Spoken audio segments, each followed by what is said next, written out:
गोजोन्थों good morning everyone नोंथांमोनखौ आंनि गोसो गोरबोनि खुलुमनायखौ जासिहरग्रोनाय थाबाय आरो बयखौबो आंनि गोसो गोरबोजों बरायग्रोनानै लानाय थाबाय। बे समाव नोंथांमोननि गेजेराव आं लाबोनो सानदों दिनै रन्जन दैमारी सारखौ जेलाव दोनफिननाय आरो दिनै एनडिएफबिखौ सिनस्रि बुफायनाय आरो एनडिएफबिखौ बिभाजन खालामनाया सोर बेखौहाय इउनाइटेड फरामनि आफादगिरि बिथाङा मा फोरमायदों नोंथांमोनहा भिडिअनि गेजेरजों नायलांदो। जों नुनो मोनदों रायजो राजाफोर दिनै शिफ्ट जानो थाखाय गोबांथार समनिफ्रायनो तालिम होबोनानै जोङो दिनै प्रमद बर' मानगोनां बिथांखौहाय तालिम होबोनायखौ जोङो नुनो मोनदों आरो बिथाङा दिनैहाय माखासे मानसिफोरनियावहाय बेबायदि बाहेरा सोदों जुदि रन्जन दैमारीखौ बख'नानै जुदि नैबे उदां नखराव दोननानै बिटिआर सुक्तियावहाय बिथांखौ दिनैहाय केन्डिडेट जाहोलायनो हायोब्ला दिनै बियो आबाव दावराव दावसि खालामबावगोन नामा आरोबाव बियो गुलाय गुजाय खालामबावगोन नामा समाजावहाय बेबायदि दावराव दावसि जागोन नामा बे पयजनखौ सोनानै मोनथाम मोनब्रै एनडिएफबिखौहाय मेन सिफायनाय गुदियानो जाहैबाय प्रमद बर' आरो एवजि ब्रह्म बिथांमोनखौनो होननानै जोङो हमनानै लानो हायो आरो नोंथांमोनहा मा स्टाडि मोनदों नोंथांमोनहा कमेन्ट खालामहर। बेखौनो दिनैहाय बुजिनो मोनाखिसै गबिन्द बसुमतारियाबो जे पावारखौ गिख्लाबनानै जुदि रन्जन दैमारी थायोब्ला नों गोसोबायदि दारायनो मोननाय नङा बेथ' मोनथाम मोनब्रै दा डिपुटि चिफ बिनि डिपुटि चिफआवहाय गुबुन जानो हायोमोन एमडिएफबिनिफ्रायनो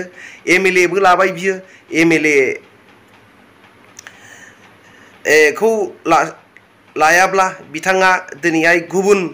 माबा डिपुटि चिफआवनो थायोब्ला बिनि जायगायावनो थानो हायोमोन जानो हायोमोन नाथाय दिनैहाय हाग्रामा महिलारि बिथाङा माब्लाबाबो एमएलए एमपि दारायाखै गावनि मानसिफोरखौनो दारायहोदों बिथाङा गोबांथार खाबु होनायखौ गावनि मानसिफोरखौ खाबु होनायखौ जोङो नुनो मोनदों रायजो राजाफोर नाथाय दिनै गबिन्दमोन बायदिया पावार दिनै लुबैसुला जानायनि गेजेरजों दिनै एमएलएआवबो गेलेबाय आरो दिनै एमसिएलएआवबो गेलेनानै दिनै डिपुटि चिफ जाबोनाया दिनै बिथाङावथ' बेबायदि मायेना आरो बेबायदि नलेजआ गैखाया सासे चिफ जानो हानायनि बुंनो थाङोब्ला दिनै एनडिएफबिनि क्रेडिट मोननांगौमोन चिफ जानांगौमोन दिनै प्रमद बर'हा प्रमद बर'जों सान्थि सुक्ति जायाखैमोन प्रमद बर'आ दिनै नमिनेसन हिसाबै सासे उइटनेस बायदिल'मोन दिनै मानो थाखाय प्रमद बर'आ दिनै चिफ जाखो दिनै थगायजादों एनडिएफबिया नैबे प्रमद बर' आरो एवजि ब्रह्ममोनजों मिडिल जानानै दिनैहाय जुदि रन्जन दैमारी सारखौहाय दिनै चिफ जायोब्ला बिथांमोनहा बेबायदि पावारखौ मोननाय नङा होननानै दिनै फेरेंगामोनहा लिडार जानो लुबैनानै गोबांथार गावसिनि मानसिफोरखौबो बुरखायनायनि गेजेरजों बेबायदिनो गबिन्द ग्रुप आरडि ग्रुप बेबायदिनो गोबांथार बिभाजन बिथांमोनहा खालामबोनायखौ जोङो नुनो मोनदों। दिनै बिथांमोनहासो समाजावहाय गावनि गेजेरावहाय सोखावनानै लानायखौ जोङो नुनो मोनदों बेखौ सोरबा हेमन्त बिश्व शर्माया सोखावनानै हराखै हेमन्त बिश्व शर्माया बर'खौ खौसेथि खालामनायनि गेजेरजोंहाय गाव चिफ मिनिस्टार जाबाय थानो नैबे बर'फोरखौ हिन्दु लिस्टआव लाजोबनानै मुसलमानफोरनि बेरेखा खालामनायनि गेजेरजों बिथाङा दिनैहाय बिटिसिआवबो आरो दिनैहाय मा होनो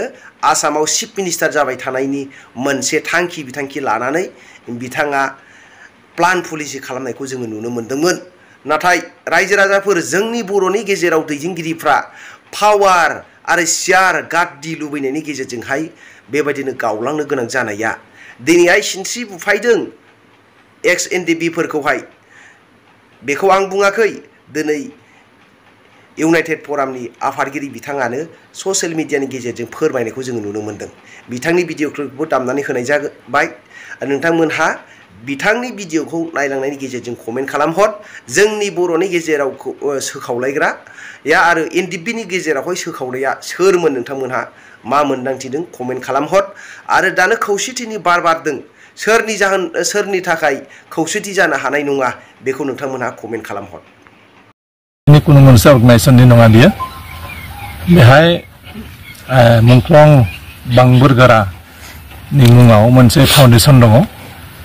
बे मुंख्लं बांबोरगोरा फाउन्डेसना बेखौ अर्गानाइज खालामदों आरो बेखौ स्पन्सर खालामदों इउपिपिएल सरकारा बेहाय बुंनो थाङोब्ला थांनाय इउपिपिएल सरकारा थांनाय 4 बोसोराव माने मुंख्लं सानखौ बिदि खुङाखै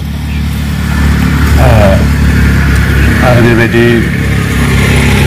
इउनाइटेड फराम अफ एक्स एनडिबि नि जिखुनु माबायाव बिथांमोना मदद हेफाजाबबो होआखै जिखुनु प्रग्रामाव नाथाय देग्लाय जिहेतु फैगौ इलेक्सन खाथियाव सफैबाय एक्स एनडिबिफ्राबो मोनसे फर्स बे फर्सखौ बोरै बोननानै लाखिनो हागोन बेनि मोनसे निकृष्ट मोनसे राजनिति खालामदों आरो बेहाय जों मिथिनायाव इउनाइटेड फराम अफ एक्स एनडिबि नि बारग' एनडिबि नि सोद्रोमाफोरखौ किसुमान प्रलोभन होनानै बिथांमोना लेंहरदों बिथांमोना गावसोरनि किसुमान एजेन्टफोरखौ गामि गामि जायगा जायगा थिनहरनानै बुंदोंनो जे एसग्रेसिया होगोन थार्ड ग्रेड फोर्थ ग्रेडनि साकरि होगोन बेनिफ्राय रिहेबिलिटेसन होगोन गतिके जोंनाव फैनांगौ जोंनियाव बे जितु अर्गानाइज खालामदों बेयाव बाहागो लानांगौ बेबायदि मोनसे निकृष्ट राजनिति खालामदों इउपिपिएल नि प्रमोद बर' गोविंद बसुमतारी फेरेंगामोननि थांखियानो जाबाय इउनाइटेड फराम अफ एक्स एनडिबि खौ बोरै धंस खालामनो हागोन बोरै नोरजिया खालामनो हागोन बेनि मोनसे पलिसि लानानै निकृष्ट राजनिति बिथांमोना गेलेबाय थादों आरो बेहाय जिथुनाखि काजियामाटी बे ओनसोलाव मोनसे रंगमंच जाय इउनाइटेड एनडिबि निफ्राय आजिरा लानाय बारग' एनडिबि बिथांमोना मुंख्लं बांबुरगारानि नामाव अपेन स्टेज मोनसे कमिउनिटि हल दंमोन बे हलखौनो रं सं फोननानै आरो इउपिपिएल नि गोविंद रुजुग्रामोना बेनि नामखौ सोलायनानै मुंख्लं रनजित बसुमतारी टाइगार बिथांनि नामाव नामखौ सोलायनानै बेखौनो जोंनि बारग' एनडिबि आजिरा लानानै थानाय जोंनि रंगा बिलिफां बिथांमोना बेखौ अनुस्थान मोनसेखौ बानायदोंमोन बेखौ आरो गावसोर रंसं फोननानै बे नामखौ जोहोलाव बांबुरनि नामखौ सोलायनानै मुंख्लं रनजित बसुमतारी टाइगारनि मुङाव बेखौ आरोबाव माबाया गोविंद बसुमतारी थांनानै बेखौ अपेनिं खालामहैदों बे जोबोद माने लाजिनांथाव बाथ्रा नंगौ रनजित बसुमतारीयाबो बिथाङाबो सासे फार्स्ट बेस्टनिमोन आरो बिथाङा नेपालाव मुंख्लं जादोंमोन नेपालाव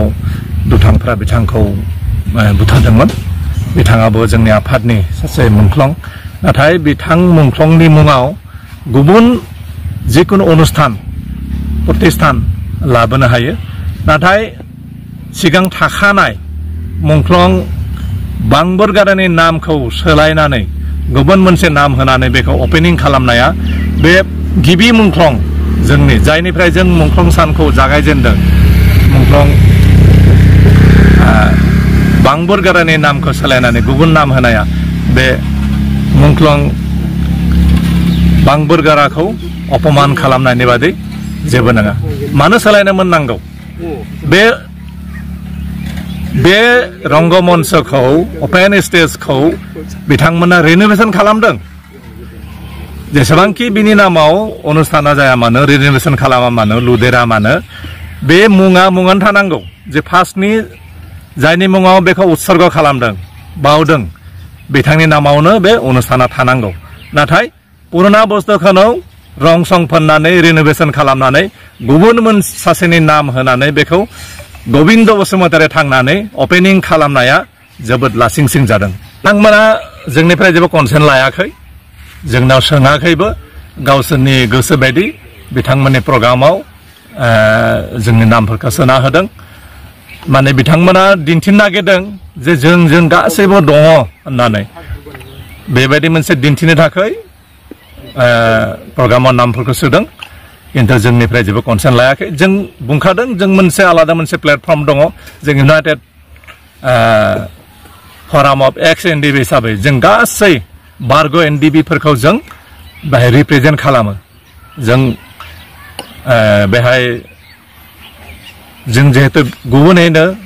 दिनै बे हिस्ट्रिकेल जारिमिनारि जायगा गहपुरनि बे दैमालु गेलेग्रा फोथाराव जों अर्गानाइज खालामदों गतिके जों बेहाय बे बाहागो लानायनि कुनु मोनसे माबा थाया।